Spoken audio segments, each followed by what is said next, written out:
माननीय मुख्यमंत्री जी खुद यहाँ पर मौजूद हैं। मैं उनका, माननीय वित्त मंत्री जी का और अपने सभी पत्रकार साथियों का यहाँ पे स्वागत करता हूँ।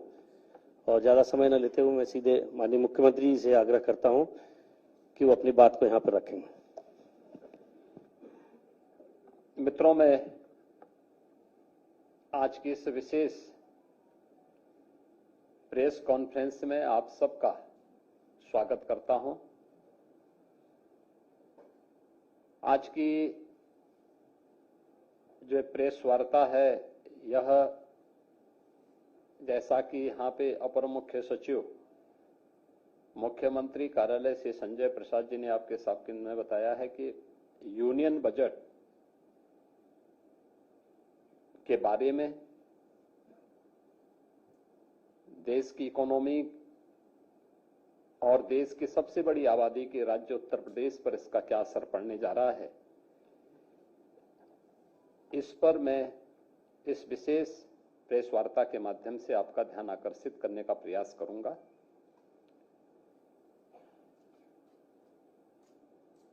मैं सबसे पहले इस विजनरी बजट के लिए आदरणीय प्रधानमंत्री जी के प्रति आभार व्यक्त करता हूं और केंद्रीय वित्त मंत्री जी को मैं हृदय से धन्यवाद देता हूं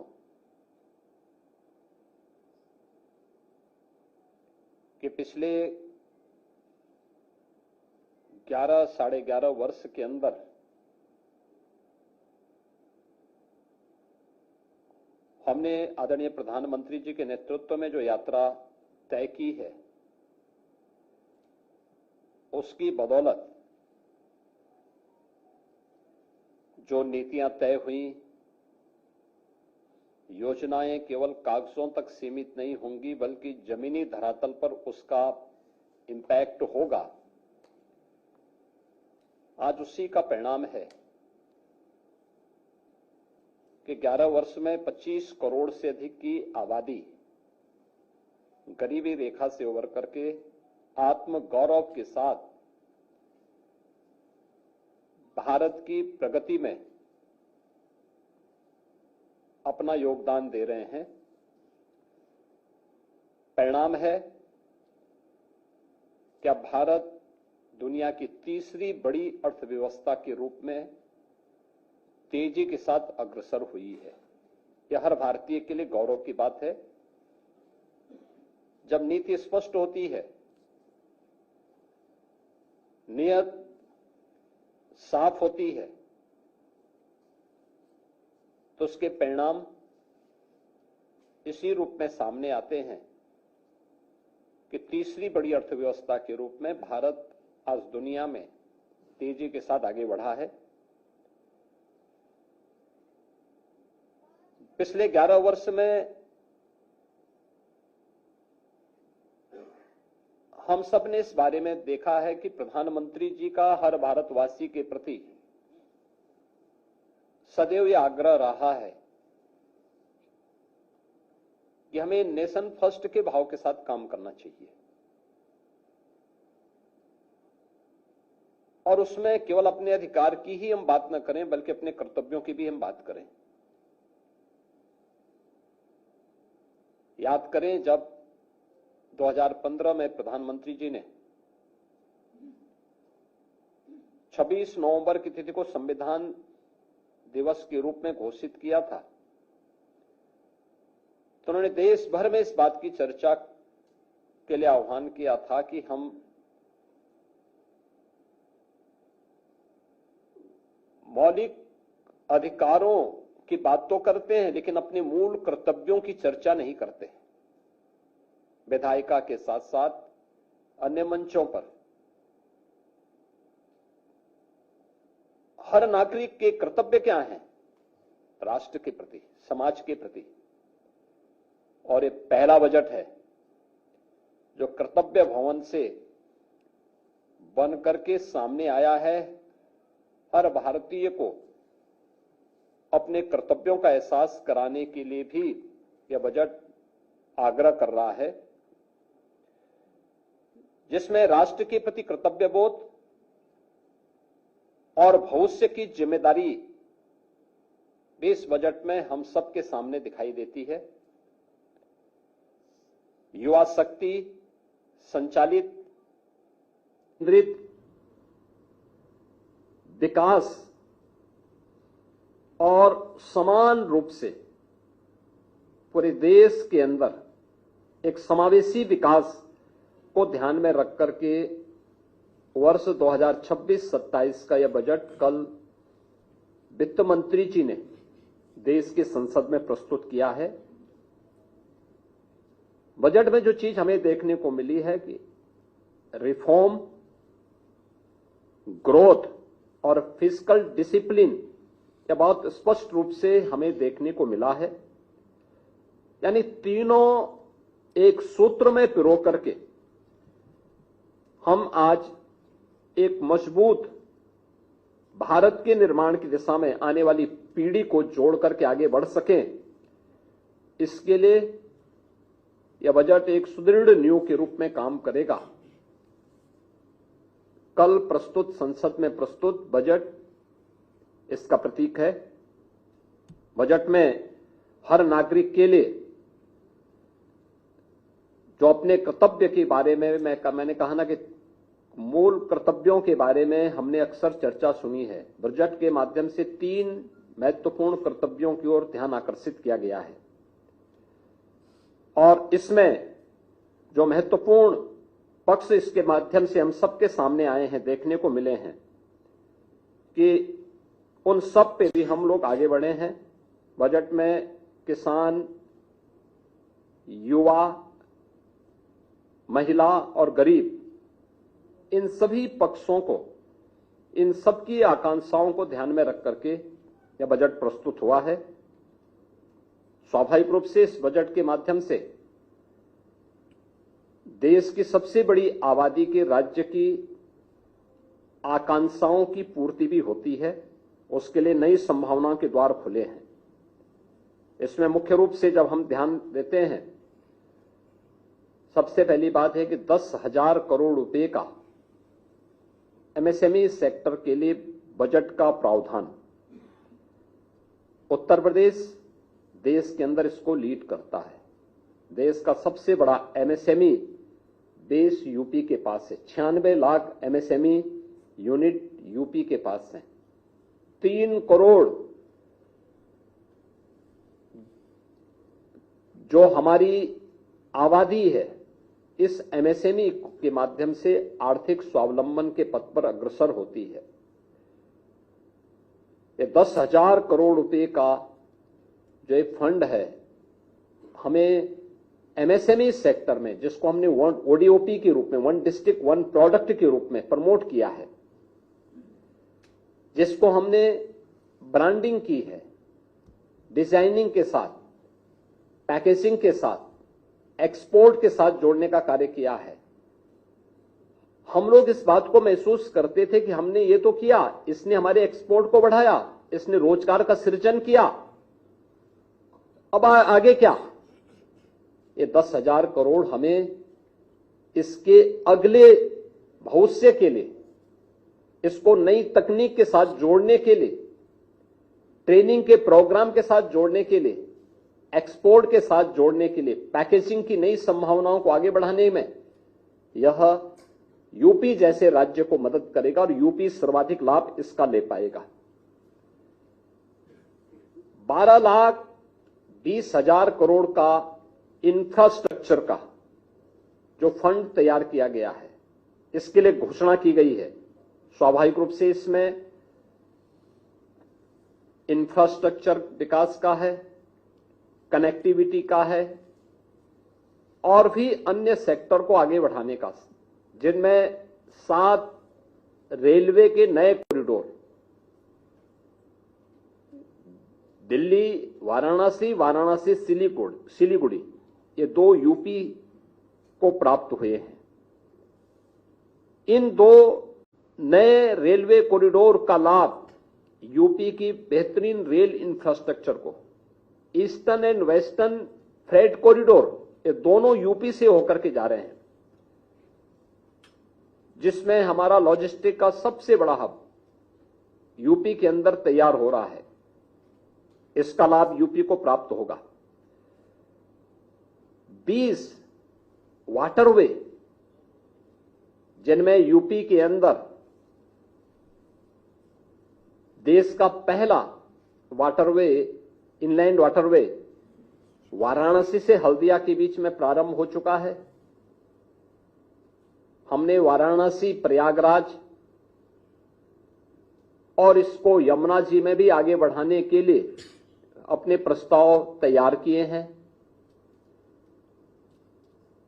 अयोध्या से हल्दिया के बीच में वाटरवे को संचालित करने का प्रस्ताव, ऐसे ही राप्ती नदी, गोमती नदी, इन सब में भी ये संभावनाएं, और मेरा मानना है कि इन वाटरवे का उपयोग हम यहां पर भी कर पाएंगे।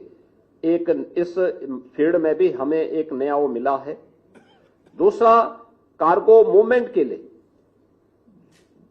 इससे हमें बढ़ावा तो प्राप्त होगा ही, लेकिन शिप रिपेयर इकोसिस्टम को तैयार करने के लिए वाराणसी और पटना में 2 विकसित होंगे, तो वाराणसी का लाभ यूपी के वाटरवे, इनलैंड वाटरवे की सुविधा को और इस मूवमेंट को आगे बढ़ाने में लागत, जो कार्गो का और ट्रांसपोर्टेशन का जो लागत है उसको कम करने में इसके माध्यम से काफी हद तक मदद मिलेगी। इसके साथ ही जो 7 नए हाई स्पीड रेल कॉरिडोर घोषित हुए हैं, इसके दोनों, इसमें से 2 जो मैंने पहले भी कहा यूपी के अंदर प्राप्त हुए हैं। यूपी को इसके माध्यम से हाई स्पीड रेल कॉरिडोर पर, जिसमें 300 से लेकर 500 किलोमीटर पर आवर रेलवे की स्पीड होगी, इस स्पीड को यूपी में इसका लाभ होगा। इसके अलावा बायो फार्मा सेक्टर में जो यूपी की नई संभावना है, हम सब जानते हैं कि यूपी इस दिशा में नए सिरे से काम प्रारंभ किया है। अभी कल ही यूपी में हमारी फार्मा की एक कॉन्क्लेव भी है, यानी हम इसमें पहले से काम कर रहे हैं। ललितपुर में हम लोग लगभग 1200 एकड़ क्षेत्रफल में एक नया, वहां पे हम लोग बल्क ड्रग पार्क के निर्माण की कार्रवाई को आगे बढ़ाए हैं। गौतम बुद्ध नगर के यमुना अथॉरिटी में हम लोगों ने मेडिकल डिवाइस पार्क की कार्रवाई हमारे काफी एडवांस स्टेज में है, हम उसको आगे बढ़ा चुके हैं। इस पर हमारी कार्रवाई तेजी के साथ आगे बढ़ चुकी है। लेकिन 10,000 करोड़ का जो बायो फार्मा के लिए धनराशि की व्यवस्था की गई है, एक ग्लोबल बायोफार्मा हब बनाने की दिशा में भारत को तो मदद करेगा ही। यूपी जैसे राज्य जिनके पास पूरा होमवर्क है और जिसने इस पर तेजी के साथ अपनी कार्रवाई को आगे बढ़ाया है, और कल ही हमारा यहां पे फार्मा कॉन्क्लेव भी है जिसमें देश भर से इस फील्ड के स्टेक होल्डर लखनऊ में उपस्थित हो रहे हैं। यह हमें एक नई सुविधा आगे बढ़ाने के लिए मदद करेगा। भारत को एक डाटा सेंटर हब के रूप में स्थापित करने की दिशा में जो एक नए कदम बढ़ाने की दिशा में कार्य किए गए हैं, यह एक नई दिशा में हमें आगे बढ़ाएगा। खासतौर पर 22,000 करोड़ रुपए से अधिक के जो प्रदेश के अंदर हम लोग डाटा सेंटर की स्थापना का कार्य कर रहे हैं। यूपी के अंदर काफी बड़े पैमाने पे डाटा सेंटर के निर्माण की कार्रवाई तेजी के साथ आगे बढ़ी है। अब तक उत्तर प्रदेश ने इसमें 700 मेगावाट क्षमता के डाटा सेंटर यूपी में स्थापित किए हैं, और भारत सरकार ने इसके हब के रूप में स्थापित करने के लिए जो धनराशि आरक्षित की है, यह हमें काफी हद तक मदद करेगी। महात्मा गांधी ग्राम स्वराज योजना भी लॉन्च की गई है। आप सब जानते हैं कि देश के अंदर सबसे अधिक ग्राम पंचायतें यूपी के पास हैं। रूरल पॉपुलेशन देश के अंदर सबसे अधिक यूपी जैसे राज्य में निवास कर रही है। स्वाभाविक रूप से इसका लाभ हमें प्राप्त होगा। अगर यूपी के अंदर हम रेवेन्यू विलेजेज की संख्या ही देखें तो 1,05,000 से अधिक हमारे पास रेवेन्यू विलेजेज हैं। स्वाभाविक रूप से महात्मा गांधी ग्राम स्वराज योजना का लाभ यूपी को प्राप्त होगा। ग्रामीण उत्पादों को ग्लोबल मार्केटिंग नेटवर्क से जोड़ने में इससे मदद मिलेगी। जो हमारे कारीगर हैं, उनके उत्पाद हैं, उनको बेहतर मूल्य प्राप्त होगा। स्थानीय स्तर पर विकसित भारत जी राम जी के माध्यम से मार्केट विकसित करने में मदद मिलेगी। इसके माध्यम से उत्तर प्रदेश के अंदर जो 2.5 लाख बुनकर हैं, उनके लिए गांवों के जो उद्योग हैं, खासतौर पर हमारा एमएसएमई सेक्टर बहुत बड़ा ऐसा है जो ग्रामीण क्षेत्र में काम करता है। वन डिस्ट्रिक्ट वन प्रोडक्ट के माध्यम से और विश्वकर्मा श्रम सम्मान और पीएम विश्वकर्मा के माध्यम से हमने उसको पहले ही प्रमोट किया है। यानी ये पूरा होमवर्क यूपी के अंदर पहले से हुआ है। तो स्वाभाविक रूप से महात्मा गांधी ग्राम स्वराज योजना के माध्यम से इसका लाभ यूपी को प्राप्त होगा और युवाओं को इसके माध्यम से आत्म स्वावलंबन की ओर बढ़ने में भी यह मदद इसके माध्यम से प्राप्त होगी। मित्रों,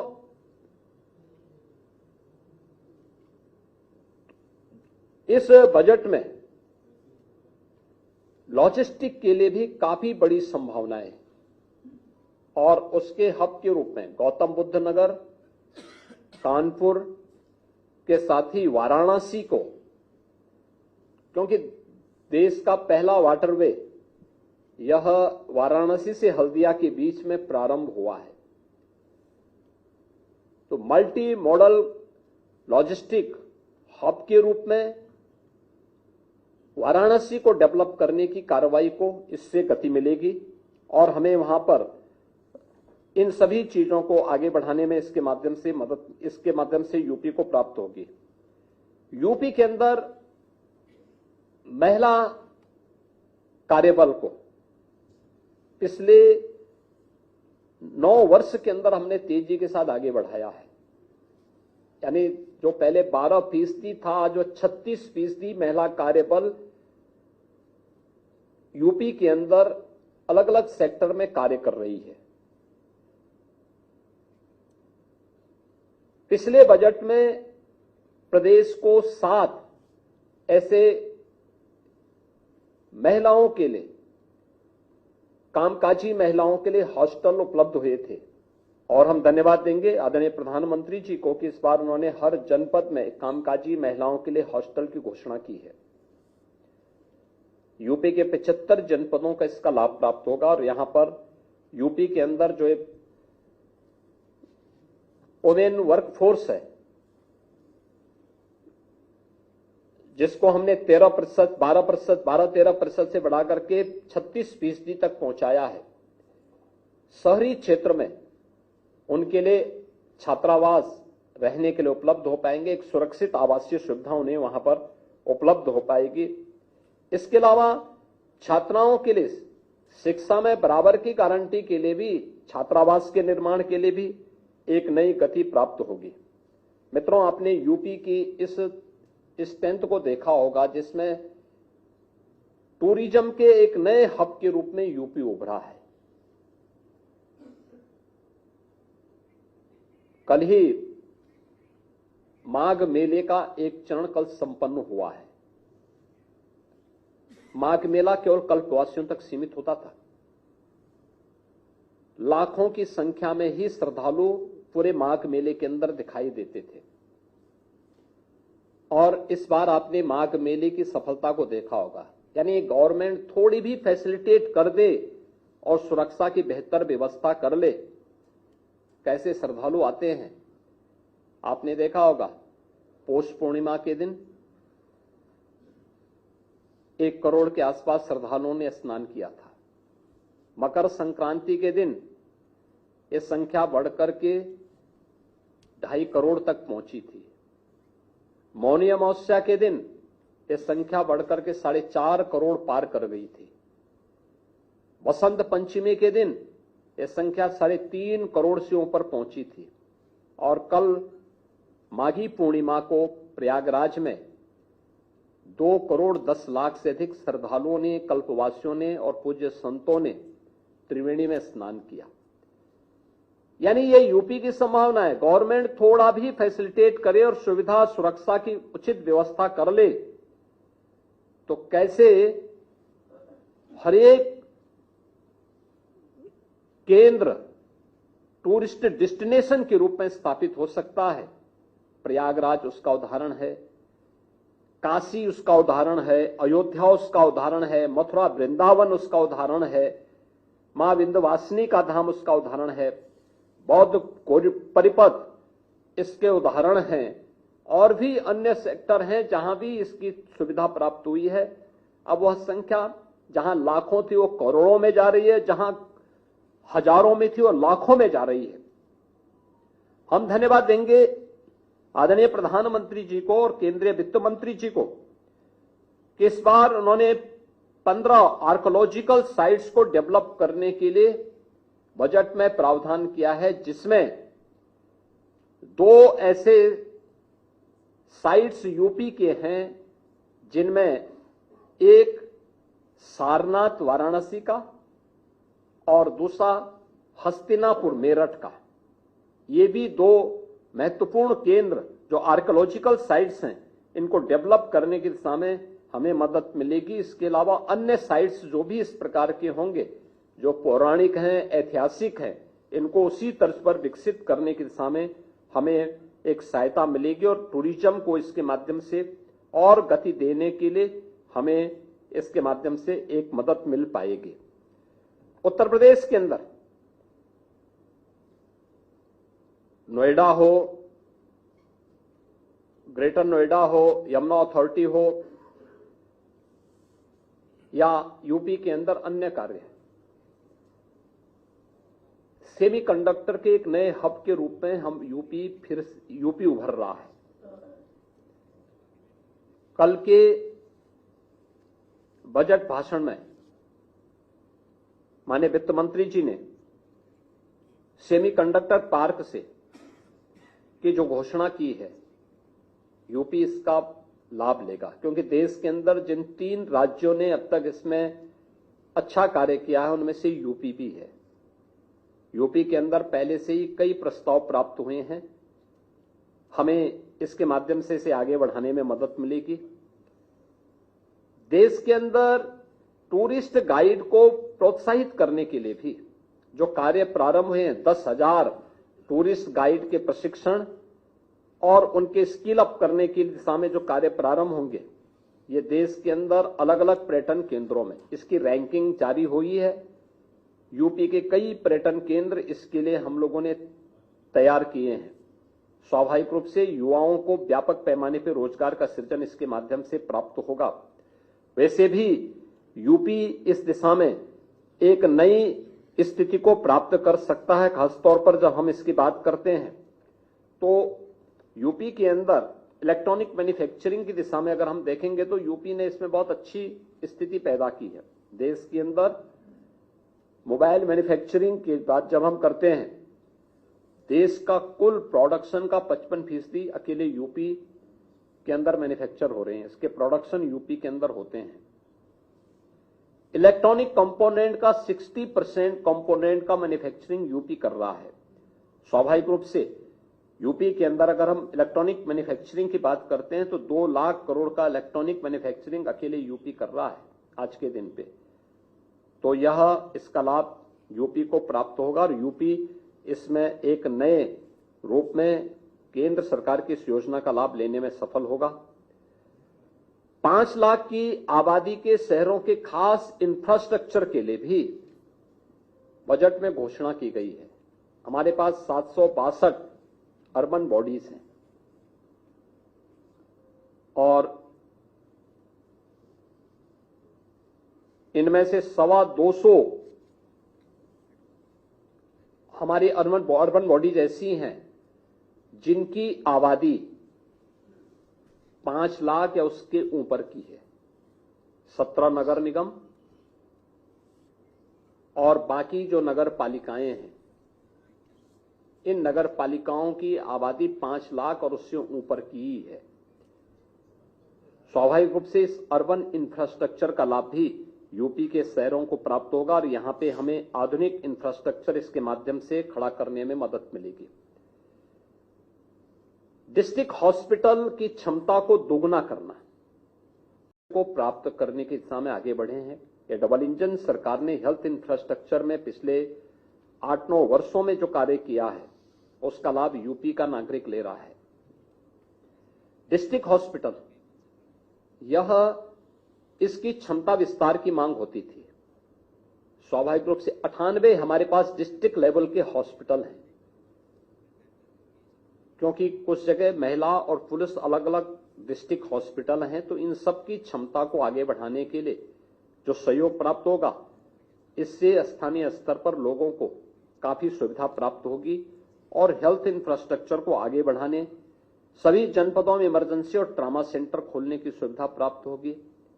जो गोल्डन आवर है, उस गोल्डन आवर में अक्सर ट्रामा सेंटर के अभाव में बहुत सारे लोगों की जान जाती है, ये उसमें मदद करेगी और गोल्डन आवर का लाभ हम लेने में इसके माध्यम से उसके माध्यम से आम नागरिक को उसके माध्यम से मदद मिलेगी। बजट में समर्थ नाम से एक नई योजना शुरू की गई है, जिसके माध्यम से खेल उद्योग के साथ साथ खेल स्पोर्ट्स यानी स्पोर्ट्स के जो आइटम है उसके मैन्युफैक्चरिंग सेंटर को प्रोत्साहित करने के लिए भी इसकी घोषणा हुई है। यूपी में हमने वन डिस्ट्रिक्ट वन प्रोडक्ट में मेरठ को स्पोर्ट्स आइटम के मैन्युफैक्चरिंग के केंद्र के रूप में विकसित किया है और मुझे प्रसन्नता है कि ये बहुत तेजी के साथ आगे बढ़ा है।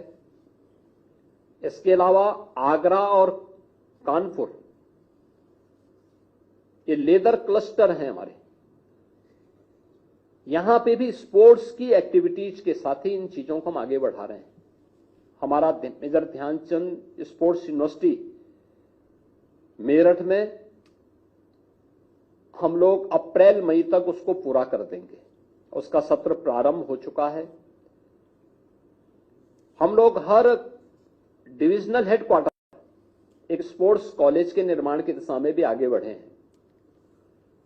हमने प्राइवेट एकेडमी को भी प्रोत्साहित करने के लिए उन्हें सहयोग करने की दिशा में कदम बढ़ाए हैं। स्वाभाविक रूप से ये समर्थ नाम की जो स्कीम है, इस स्कीम का लाभ यूपी को एक बड़े स्पोर्ट्स आइटम के मैन्युफैक्चरिंग के एक हब के रूप में स्थापित करने में इससे हमें मदद मिलेगी। स्पोर्ट्स प्रोडक्ट के में आत्मनिर्भर बनाने में उत्तर प्रदेश एक बड़ी भूमिका का निर्वहन कर पाएगा और इसको हम आगे बढ़ाने में कार्य कर पाएंगे। मित्रों, अभी हाल ही में जो वित्त आयोग की रिपोर्ट आई है, तो 16वें वित्त आयोग की रिपोर्ट में केंद्र से राज्यों को मिलने वाले टैक्स में एक सबसे बड़ा हिस्सा यूपी जैसे राज्य को प्राप्त होता है। यूपी की बड़ी जनसंख्या को देखते हुए ये 17% की एक बड़ी जिम्मेदारी अब यूपी के ऊपर आई है। यूपी को स्वाभाविक रूप से इसका लाभ होगा।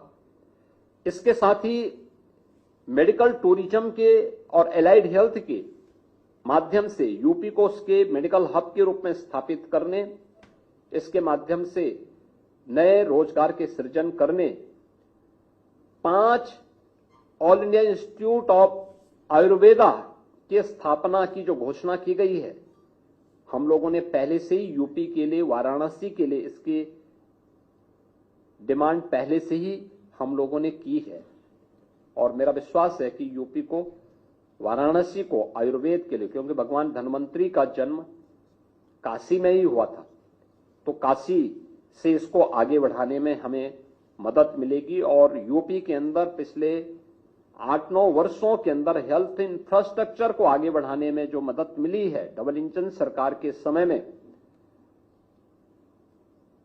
यह यूपी को हेल्थ टूरिज्म के एक नए केंद्र के रूप में विकसित करने में भी इसके माध्यम से मदद मिलेगी।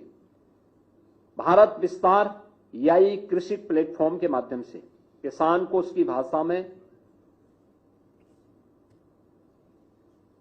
हम कृषि के बारे में अवगत करा सकें, उससे जुड़े हुए कुछ मामले जो भी रहते हैं उसी की भाषा में वो समझ सके, वह EI कृषि प्लेटफॉर्म के माध्यम से उसको बताने में मदद मिलेगी, कृषि संबंधी योजनाओं को आगे बढ़ाने में मदद मिलेगी। सी मार्ट के रूप में सेल्फ हेल्प इंटरप्रेन्योर मार्ट, यानी महिला स्वयंसेवी समूह को लखपति दीदी से सी मार्ट, ये एक नई स्थिति है जिसमें लखपति दीदियों को सीधे इस योजना का लाभ प्राप्त होगा। उनका जो महिला स्वयंसेवी समूह के द्वारा जो प्रोडक्ट वहां पर उपलब्ध कराया गया है उसके लिए एक नया प्लेटफॉर्म वहां पर उपलब्ध होगा। यह बजट मैं मुख्य रूप से कह सकता हूं कि यह एक नए भारत का नया उत्तर प्रदेश, और नए भारत के नए उत्तर प्रदेश में आज सड़क भी है और उसकी स्पीड भी है, निवेश भी है और विश्वास भी, पहचान भी है और उस पर एक आत्म गौरव का भाव भी, शासन भी है और उसका एक निर्णायक नेतृत्व भी है। मेरा मानना है कि जो हमारे पास इंफ्रास्ट्रक्चर के लिए, एक्सप्रेसवे के लिए, रेलवे कॉरिडोर के लिए, फ्रेट कॉरिडोर के लिए, लॉजिस्टिक के लिए और शहरी इंफ्रास्ट्रक्चर के लिए, हेल्थ इंफ्रास्ट्रक्चर के लिए बजट में जो कुछ भी घोषणाएं हुई, इसका लाभ यूपी को प्राप्त होगा। लाखों की संख्या में यूपी के नौजवानों के लिए रोजगार की सुविधाएं प्राप्त होंगी। ये रोजगार की संभावनाएं यूपी की युवा शक्ति को यूपी के अंदर ही अपनी प्रतिभा का लाभ प्रदान करने में मदद करेगी। ये विकसित भारत के लक्ष्यों को प्राप्त करने में यूपी जैसे राज्य की बड़ी भूमिका हो सकती है। इसके माध्यम से हम सबको प्राप्त होगी और हमें विश्वास है कि इसी बजट के आधार पर हम फरवरी में उत्तर प्रदेश का बजट प्रस्तुत करेंगे। स्वाभाविक रूप से डबल इंजन सरकार की इस बजट का लाभ देश की सबसे बड़ी आबादी को प्राप्त होगा और प्रधानमंत्री जी के विजन के अनुरूप विजन 2047 आत्मनिर्भर और विकसित भारत के संकल्पों को इस बजट के माध्यम से प्राप्त करने में हमें मदद होगी।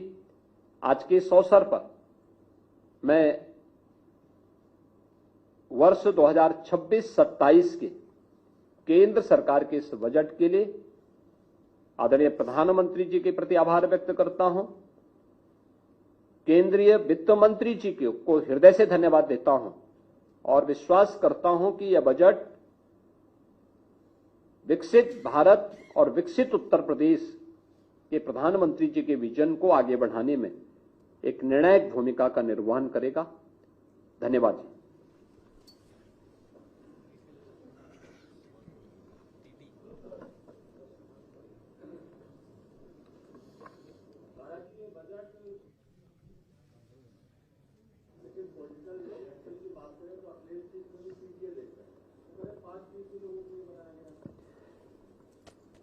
युवा, महिला, एमएसएमई सेक्टर में कार्य करने वाला जो गरीब है, जो लाखों लखपति दीदी सी मार्ट के माध्यम से लाभान्वित होंगे, जो युवा आधुनिक infrastructure, MSME sector, semi conductor, EI technology के माध्यम से लाभ प्राप्त करेगा, मेडिकल के हब के रूप में विकसित होने की संभावनाओं के साथ और रोजगार की नई संभावनाओं के साथ लाभ प्राप्त होगा, वह यूपी का युवा होगा। यूपी की लगभग 56 से 60% आबादी युवा है और वह इनका सर्वाधिक लाभ लेगा। हमें याद रखना होगा कि जो लोग इस बारे में बात करते हैं उनसे पूछा जाना चाहिए कि डबल इंजन की सरकार ने देश के अंदर 25 करोड़ लोगों को और यूपी के अंदर 6 करोड़ लोगों को आत्मसम्मान और आत्मगौरव के साथ आगे बढ़ने के लिए आगे बढ़ाया है, वो आत्मगौरव के साथ आगे बढ़ा है। आखिर यह कार्य उन्होंने अपने समय में क्यों नहीं किया? आखिर पीडीए तब भी रहा होगा, लेकिन उस पीडीए की चर्चा तब क्यों नहीं थी? तब केवल परिवार की चिंता क्यों थी? तो पीडीए तो बहाना है, असली लक्ष्य तो असली निशाना तो केवल परिवार है कि परिवार के लिए कैसे हम लोगों को गुमराह कर सके। इसलिए यह हमारा राष्ट्र रूपी परिवार के लिए विजन लेकर के प्रधानमंत्री जी आए हैं, पूरे देश को एक परिवार के रूप में मान करके, और गरीब का हित हो, ये हमारा लक्ष्य है। नौजवान, युवा, अन्नदाता, किसान, इन सबके उत्थान के लिए कार्य किया जा सके। देश में आधुनिक इंफ्रास्ट्रक्चर पैदा हो, इंफ्रास्ट्रक्चर बने, और उसके माध्यम से हम विकसित भारत के लक्ष्यों को प्राप्त कर सकें, आत्मनिर्भर भारत और विकसित भारत के लक्ष्यों को प्राप्त कर सकें। ये विजन है, और वही विजन बजट के माध्यम से देखने को मिल रहा है। स्वाभाविक रूप से जो विजन लेस हैं, जिनके पास भविष्य की कोई योजना नहीं है, वे लोग इस प्रकार के अनर्गल बातें करेंगे।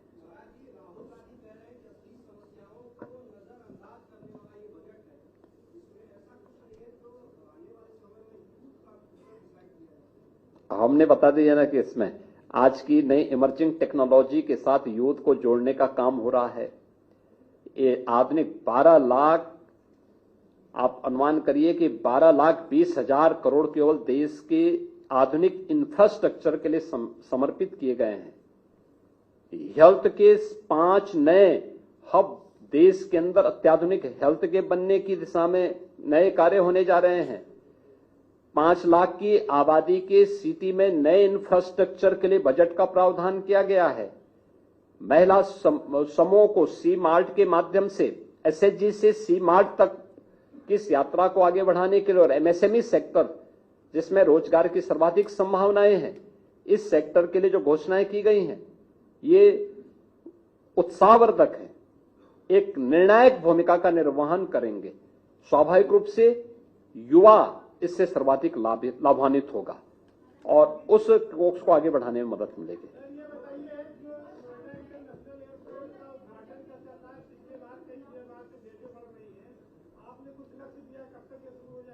देखिए, हमारा तैयार है, एयरपोर्ट पूरी तरह तैयार है।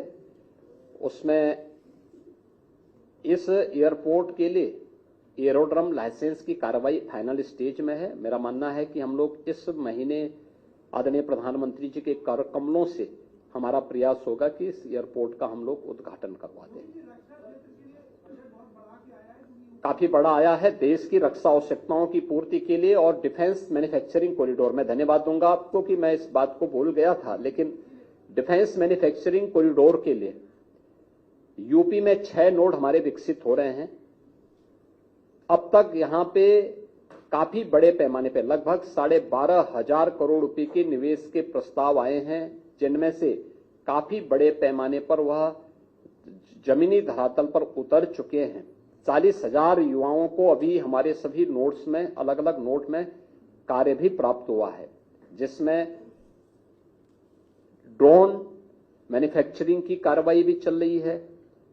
ब्रह्मोस मिसाइल लखनऊ में पहले से ही यहां पर उसके कार्य को आगे बढ़ाने में पीटीसी जैसी यूनिट यूपी में लग चुकी हैं, और अडानी एमुनिशन की का कार्य भी आपके कानपुर में युद्ध स्तर पर आगे बढ़ चुका है। बीडीएल की कार्रवाई झांसी में अंतिम स्टेज पे, यानी वह अब उसकी मैन्युफैक्चरिंग की कार्रवाई आगे बढ़नी है।